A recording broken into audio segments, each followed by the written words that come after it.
Good afternoon, everyone. My name is Benjamin, and welcome to kind of a look at what the 2030 electoral map might look like. I'm just doing this because um, I've got some videos planned for next week that I'm going to be pre recording and setting up everything to be like that and to script everything in advance. I decided that I was just going to have a little bit of a throwaway video today.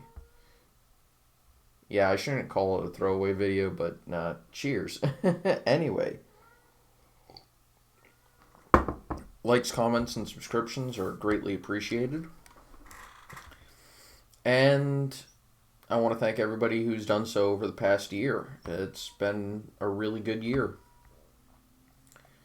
Anyway, so let's talk a little bit about this map. So, areas that have been growing in population, I expect them to continue doing so. And that's basically this part of the East Coast, the Sun Belt, and actually this area in the Mountain West and Upper Midwest. Even Wyoming is growing a little bit. Actually, Wyoming's kind of growing slowly compared to a lot of its neighboring states, excluding Nebraska. And I have this area kind of continuing to lose population, though Delaware is kind of doing something similar in that it's growing at a faster pace to some of its surrounding states.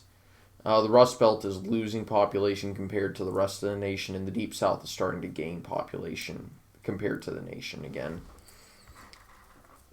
And just looking at some of the maps we've seen since 2000,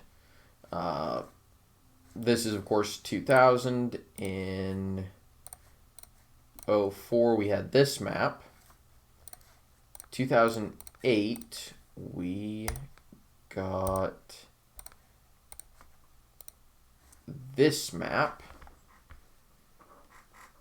which actually I think that's the exact same Electoral College result as happened, which is really interesting.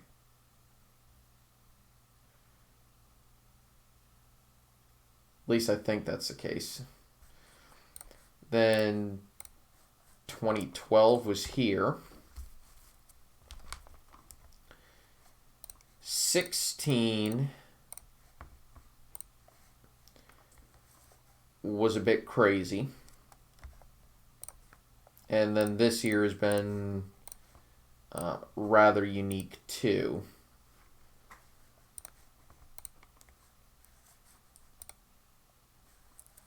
And talk about what some of the crazy results that can happen. We left a few toss-ups.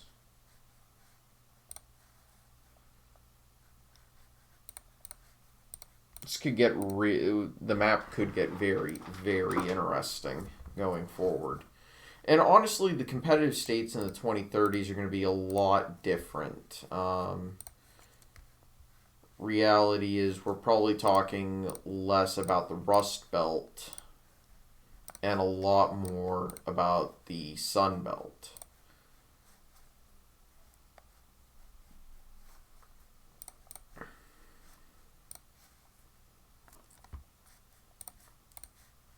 Texas would be definitely very difficult for the GOP to replace, but they could, if they were able to somehow say, I don't know, flip Illinois. I think there is enough vote to do it if they win all of the areas outside of Cook County, aka Chicago. If they could somehow find a way to flip New York, that would also do it. But again, we're talking a decade from now. So who knows what the map might actually look like. And who knows the exact situation. And I just realized I messed up and I forgot to do Maine, which should only have 4. It's It's a bit of an accident on my part. Oops. It happens, right? Now, obviously, there's some states that probably won't gain a district. Compared to the present states that would gain a district, I'm going to put in red just because I think it's a good idea to do it like that. States that don't gain a district will be gray. And states that lose districts, I'm going to have them as blue. And there's no real reason why I'm choosing that color scheme. It's just because it's what I decided to go with. So states that gain will be here.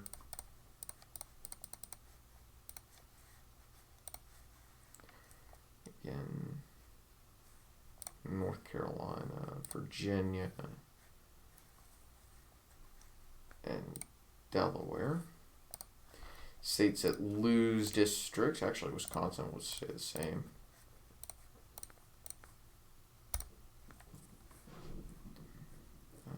Those all stay the same. No, New Jersey will lose a district.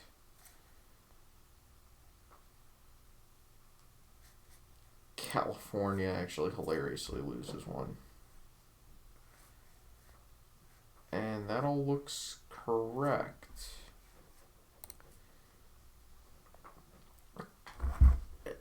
So yeah, it does lead to an interesting map for sure.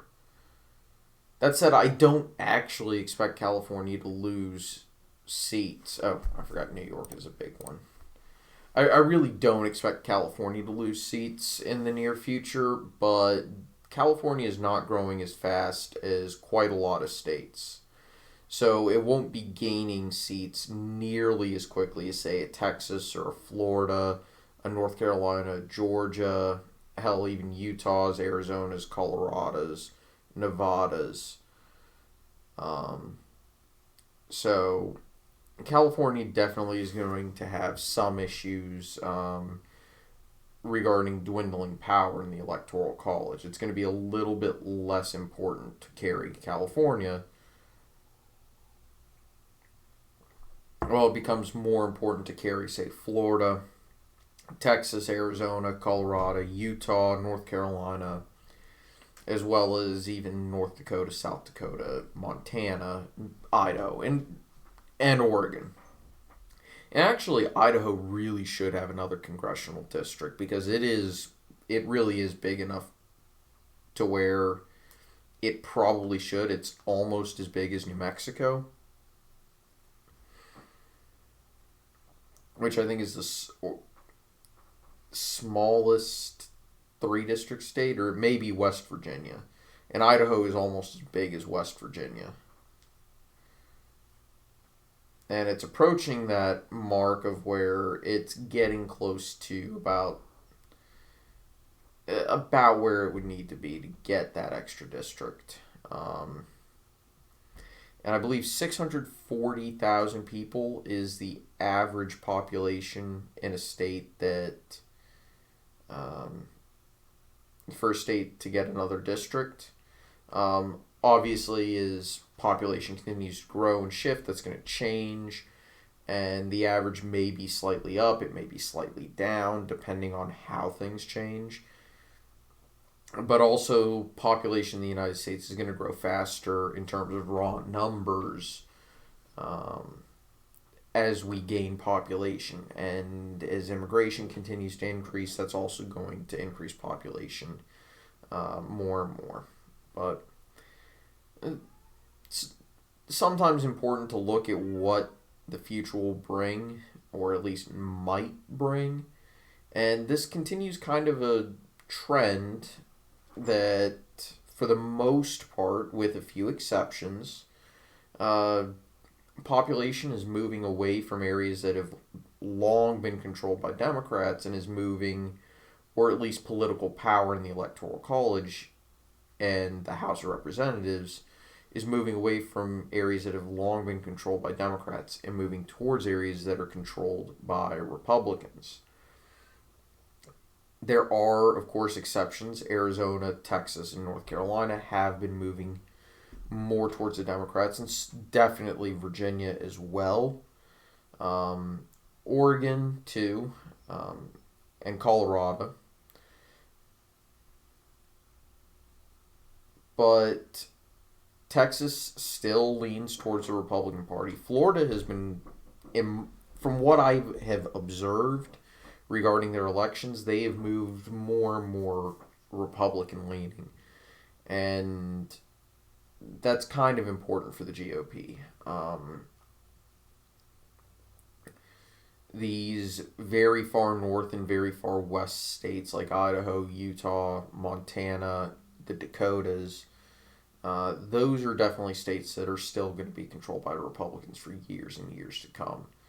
So as they gain more power, it's going to be a good thing for the Republican Party.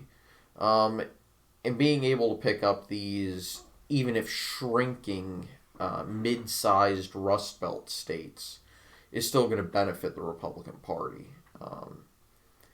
Even if it doesn't quite add up or match up to where they'll need to be in order to make up for the loss of, say, a Texas. And I'll go ahead and show that as an example.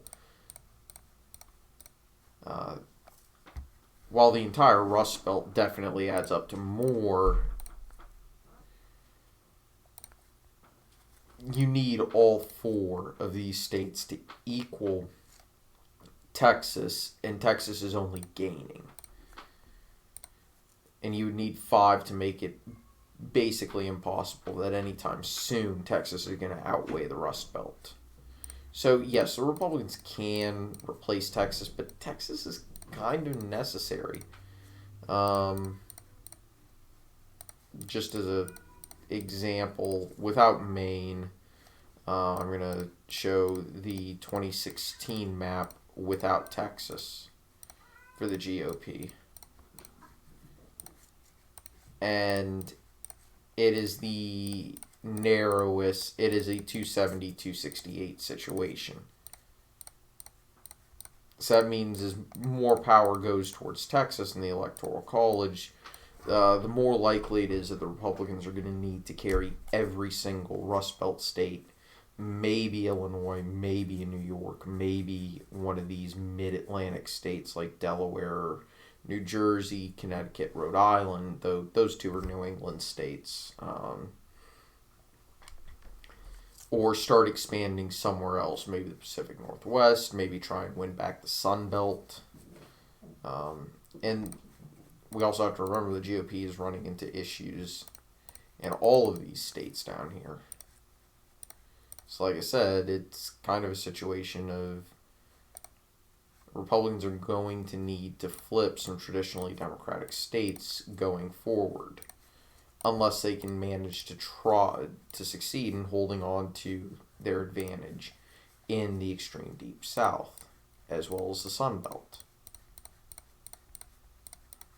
And hold on to advantages in Georgia and North Carolina, keep growing advantages in Florida, hold on in Texas.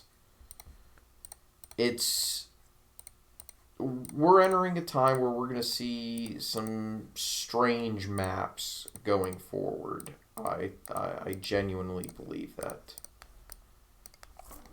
Anyway, I hope you all enjoyed. I'll see you next time. Take it easy. Have a very nice evening. And I'll see you all tomorrow night for a stream before Christmas week. Take it easy, y'all. Bye-bye.